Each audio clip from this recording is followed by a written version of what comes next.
پوری دنیا کے چاند ستارے سینئر اور جونیئر تمام ہمارے کانگریس پارٹی کے لیڈر، ہندوستان کے سارے ہیرے جواہرات، تمام ہمارے کانگریس پارٹی کے ذمہ داران، میرے سامنے بیٹھے ہوئے تمام حق پرست لوگ اور بڑی محنت اور قربانیوں کے ساتھ بیٹھی ہوئی میری محترم ماں اور بہنوں، السلام علیکم، نمسکار۔ میں اپنی باتوں کو ان اشعار کے ساتھ شروع کرنا چاہتا ہوں۔ مٹی میں ملا دے میں جدا ہو نہیں سکتا، مٹی میں ملا دے میں جدا ہو نہیں سکتا، اب اس سے زیادہ میں تیرا ہو نہیں سکتا، مٹی میں ملا دے میں جدا ہو نہیں سکتا، یہ دیش اب اس سے زیادہ میں تیرا ہو نہیں سکتا، بس تو میری آواز سے آواز ملا دے، بس دیکھ کے پھر دیکھ اس دیش میں کیا ہو نہیں سکتا، اس دیش میں کیا ہو نہیں سکتا۔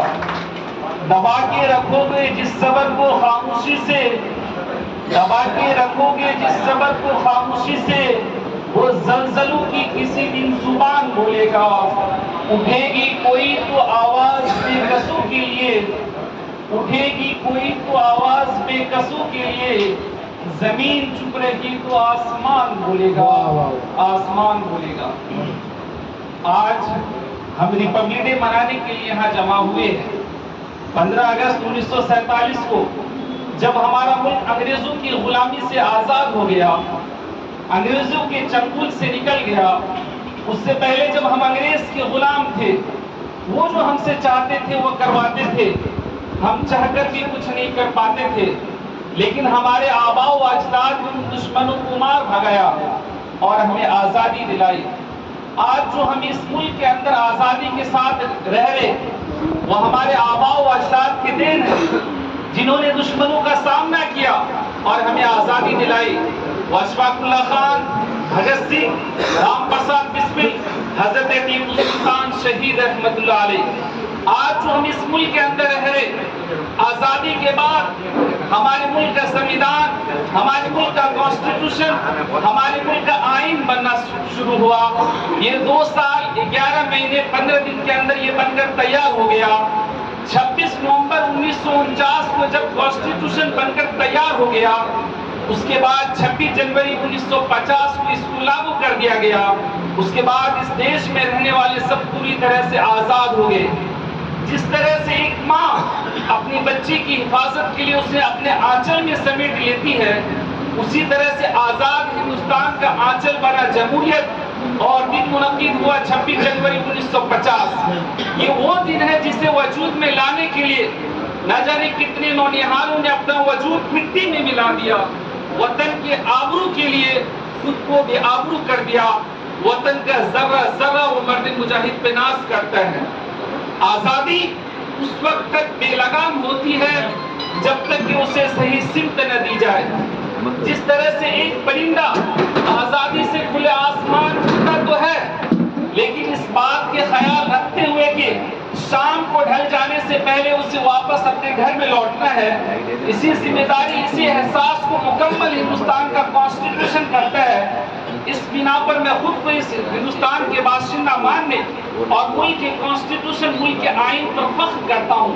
ملک کا کانسٹیٹیوشن، ملک کے آئین ہر فرد کو برابر کا شہری مانتا ہے۔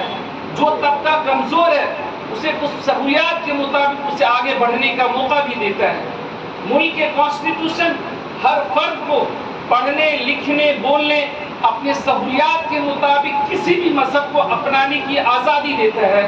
وہ الگ بات ہے کچھ فرقہ پرست لوگ ایسی آزادی کی بیڑیوں میں بیڑیاں جکڑنے کی کوشش کرتے ہیں، وطن کی وحدت کو اپنے زہریلے ارادے کے خنجر سے زخم دینے کی کوشش کرتے ہیں، اور بہت جگہ وہ کامیاب بھی ہوئے۔ اس کا ریزن سب سے بڑا یہ ہے کہ ہم کبھی ہندو، مسلم، سکھ، عیسائی، دلت، آدیواسی بن کر ایک دوسرے کے خون کے پیاسے ہو جاتے ہیں۔ میں آپ سب کی توجہ اس بات پہ چاہوں گا، ہندوستان کا کانسٹیٹیوشن، ہندوستان کا آئین نظریے کی لڑائی کا علمبردار رہا ہے۔ فیصلہ آپ کو کرنا ہے، فیصلہ ہمیں کرنا ہے، اس لڑائی کا حصہ کب اور کیسے بننا ہے۔ کسی ہم نفس نے کسی ہم نشی سے نکلے گا، کسی ہم نفس نے کسی ہم نشی سے نکلے گا، ہمارے پاؤں کے کانٹے خود ہمیں سے نکلے گا۔ وطن کی ریت مجھے ایڑیا رگڑنے دے، وطن کی ریت مجھے ایڑیا رگڑنے دے، مجھے یقین ہے پانی یہیں سے نکلے گا، مجھے یقین ہے پانی یہیں سے نکلے گا۔ یہ دیش تو وہ دیش ہے جو علامہ اقبال نے کہا تھا، سارے جہاں سے اچھا ہندوستان ہمارا، ہم بلبلے ہیں اس کی یہ گلستان ہمارا۔ یہ دیش تو وہ دیش ہے جو علامہ اقبال نے کہا تھا، ہندی ہم وطن ہے ہندوستان ہمارا۔ یہ دیش تو وہ دیش ہے جہاں گنگا جمنی تہذیب کی گئی۔ یہ دیش تو وہ دیش ہے جہاں ہندو، مسلم، سکھ، عیسائی، دلت، آدیواسی سب بھائی بھائی بن کر کے رہ رہے۔ آج ہندوستان کے گلی گلی کے اندر یہ ترنگا ہندوستان کے گلی گلی میں لہرا رہا ہے، اور ہم چاہتے ہیں کہ اس ترنگے کو بلندی پر لے کر جائے۔ تو میں آپ کو ایک پرندے کی مثال دیتا ہوں، اس کو اپنی آئیڈیل بنا لو۔ ایک جنگل کے اندر آگ لگ جاتا ہے، اس جنگل کے سارے جانور ادھر ادھر بھاگنے لگ جاتے ہیں۔ ایک چڑیا دیکھتی ہے اس آگ کو، وہ دوڑتی ہے وہ سمندر کے پاس، وہ دوڑتی ہے ندی کے پاس، وہ دوڑتی ہے تالاب کے پاس، کہیں مجھے پانی مل جائے میں اس جنگل کے آگ کو بجھا دوں گی۔ وہ دوڑتی ہے سمندر کے پاس، وہ دوڑتی ہے تالاب کے پاس، وہ دوڑتی ہے ندی کے پاس، اسے کہیں پانی نظر نہیں آتا۔ اس کی نظر ایک گٹر پہ پڑتی ہے اور وہ جاتی ہے گٹر کے پاس اور اپنی چونچ کے اندر ایک بوند پانی کے قطرہ لے کر آتی ہے اور اس جنگل کے آگ کے اوپر پھینکتی ہے۔ اس جنگل کے سارے جانور جو ادھر ادھر ٹہل رہے تھے ان کے پاس آتے ہیں اور سوال کرتے ہیں، اے چڑیا بتا، تیری ایک بوند پانی کے قطرے سے اتنی بڑی جنگل کی آگ کیسی بجھ سکتی ہے؟